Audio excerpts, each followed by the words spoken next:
सैन्य अधिकारी की शहादत की सूचना जब परिवार वालों को मिली तो पूरा परिवार गम में डूब गया। सैन्य अफसर की शहादत से परिवार को उतना दुख नहीं है जितना दुख बेटे का शव अब तक न मिल पाने से है। विडंबना देखिए, जहां बीते 20 दिन से शहीद बेटे के चेहरा देखने के लिए परिवार तड़प रहा है, वहीं इस परिवार को सांत्वना देने न ही सरकार का कोई नुमाइंदा उनके घर पहुंचा, न ही कोई सम्मान और न ही किसी प्रकार का कोई मुआवजा सरकार ने दिया। इतना नहीं, स्थानीय प्रशासन का कोई भी अधिकारी उनके घर तक जाने की जहमत नहीं उठा पाया। जिस घर के माँ बाप ने अपने बच्चे को पढ़ा लिखा कर सैन्य अधिकारी बनाकर देश की रक्षा करने के लिए सीमा पर भेज दिया, और उस बेटे की शहादत पर सरकार व स्थानीय प्रशासन की सैन्य अधिकारी के परिवार के प्रति उदासीन रवैये को लोगों में खासा आक्रोश है, जिसके चलते परिवार सदमे में जी रहा है।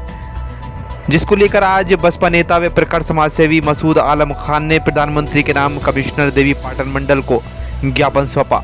ज्ञापन में सैन्य अधिकारी के शव की बरामदगी और उनके परिवार को सम्मान व मुआवजा देने की बात की गई है। आज हम लोग मंडलायुक्त महोदय से मिलकर के एक ज्ञापन माननीय प्रधानमंत्री जी को दिया है। हमारे जनपद बलरामपुर के कौवापुर का निवासी एक बहुत ही नौजवान 27 वर्ष का आईएएस अफसर शुभान अली, जो कि लेह लद्दाख में पोस्ट था, भारतीय सेना के अंतर्गत बॉर्डर रोड ऑर्गेनाइजेशन के अंतर्गत काम देख रहा था। 22 जून को उसकी जिप्सी एक गहरी खाई में गिर गई। अभी तक वो बरामद नहीं, जिप्सी तो बरामद हो सकी लेकिन वो और उनका ड्राइवर नहीं बरामद हो सका। लोकल यूनिट, उनके भाई और उनके परिवार के लोग वहाँ गए तो उन्होंने मुझे बताया कि लोकल यूनिट ने तो प्रयास किया लेकिन उसके पास बहुत सारे इक्विपमेंट नहीं हैं जिससे वो झील में उनको खोज सके। इसलिए मैं आज एक ज्ञापन अपने तमाम साथियों के साथ माननीय प्रधानमंत्री जी को संबोधित आयुक्त महोदय को दिया है कि वहाँ पर विशेष तौर पर सेना को और तमाम साजो सामान लगा करके उनकी खोज की जाए। दूसरी जो सबसे अहम बात यह है कि जो दुख की बात यह है कि एक इतना बड़ा सैन्य अधिकारी, हमारा सेना का अधिकारी, आईएएस अफसर 22 तारीख से लेकर आज 15 दिन हो गए, कौवापुर उनके आवास पर बलरामपुर जिले के अधिकारीगण इतना संवेदनहीन हैं। इस सरकार के नुमाइंदा भी कोई भी आज तक वहां न जा करके उनके प्रति कोई संवेदनाएं नहीं प्रकट की, उनका कोई हालचाल नहीं लिया।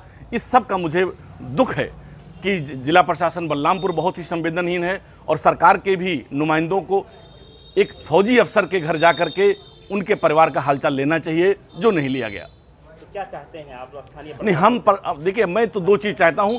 माननीय प्रधानमंत्री जी से निवेदन किया गया है कि वहां पर भारी इक्विपमेंट लगा करके जो भी व्यवस्थाएं हों वो लगा करके उस सैनिक अफसर शुभान अली की खोज की जाए।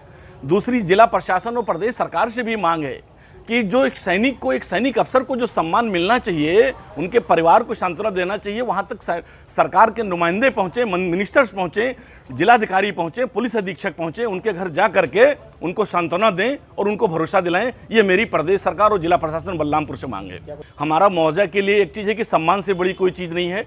अभी आप देख रहे होंगे कि एक लेफ्टिनेंट कर्नल की शहादत हमारी से बॉर्डर पे हुई थी, चाइना के बॉर्डर पे। जिस बॉर्डर पे ये थे वहाँ पर तेलंगाना की सरकार ने उनकी मिसेज को डिप्टी कलेक्टर बनाया है, 5 करोड़ का मुआवजा दिया है और बहुत सारे सम्मान से नवाजा है, उनके घर तक गए थे। तो इसलिए मैं चाहता हूँ कि यहाँ हमारी सरकार ज़रूर उनको सम्मान देगी और जो भी उचित मुआवजा के साथ साथ सारी सुविधाएँ वो उन्हें उपलब्ध कराएगी। ऐसी मेरी सरकार से मंशा है। मैं अशोक श्रीवास्तव, मुख्य प्रशासनिक अधिकारी, कमिश्नर देवी पाटन कार्यालय, कमिश्नर देवी पाटन मंडल गोंडा। आज आपको कोई ज्ञापन प्राप्त हुआ है क्या? जी। कैसा ज्ञापन, किसके संबंध में है? जी हाँ, एक मसूद आलम खान पूर्व लोकसभा प्रत्याशी का ज्ञापन मुझे प्राप्त हुआ है। इन्होंने अवगत कराया है कि श्री शुभान अली साहब सैन्य अधिकारी जो थे आईएएस, ये लेह में जो है तैनात थे और वहाँ जिप्सी के द्वारा जा रहे थे कहीं, फिर रास्ते में उनकी जीप कहीं गिर गई, कोई नदी में गिर गई और नदी में गिरने के बाद जो है उनका पता नहीं लगा। इससे उनका पूरा परिवार दुखी है। उनके पास फ़ोन नहीं आया, फ़ोन से काफ़ी प्रयास किया गया। उनके घर वालों की तबीयत ज़्यादा ख़राब है, इसलिए उनके द्वारा ज्ञापन दिया गया है कि प्रधानमंत्री नरेंद्र मोदी जी को इसको अवगत कराया जाए।